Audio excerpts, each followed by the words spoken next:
Hello and welcome to another Digital Tech Tips. Today we're going to go over how to get your Sony receiver back online if for whatever reason it's not communicating, or Elan is not turning it on, or it seems like it's on and working but you can't control volume or switch your sources. This is probably because your unit has fallen offline and it's no longer communicating over the internet to your Elan system.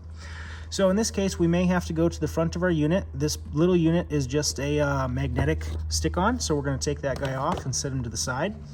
In the center, you're going to see that we've got an up, down, left, right, enter with some display, return, amp menu options in home.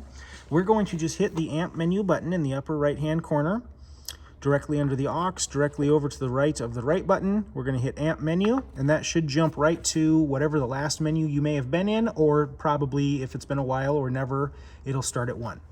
We're going to press the down arrow until we get to 3, network setup. We're going to press enter, and it's going to be on 3.1, internet setup. We're going to press enter, and it's going to say, how do you want to acquire it? We just want to do it automatically, so I'm going to press enter. Then it's going to say, do you want to start the setup? Okay, I'm going to press enter. For me, I don't have a network cable plugged into this, and I'm not connecting to it over Wi-Fi, so it says failed. However, for you, it's going to say connecting, ... connecting, ... Eventually, it'll say connected, and then it will come back to the 3.1 screen. We can then hit the down arrow to 3.2 information, and we can hit enter, and we can see that I'm not connected, but yours should say connected. If we come down to 3.22, 3.33, and 3.24, we should be given an IP address. Now, I have this unit set up as a static IP address in the settings, despite the fact that it's not on the network or not connected, but we should have both the connected and an IP address. Now, if I have something set up in your settings to automatically give this the IP address that Elan is trying to call it at, that should be the end of our steps. On some systems, I have that set up. On some systems, I don't. It just depended on if it was needed at the time or not.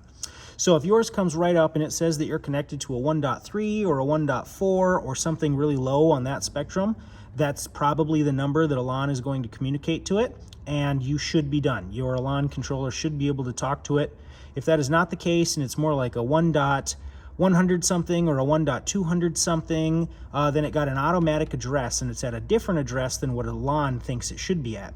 So I might have to do another step at this point. You can tell me, oh, my IP address came as 192.168.1.231. I can then remote into your system in most cases, hit this unit, make the changes I need to it, and then, or even change Elan to tell it to call this number instead of the number that it had. Once we do that, Elan should be able to communicate with it and talk to it, and then everything should be working as you would expect it to again. So let me know what that IP address was, and we should be able to get you taken care of. Thank you very much, and if you have any other questions, please give us a call.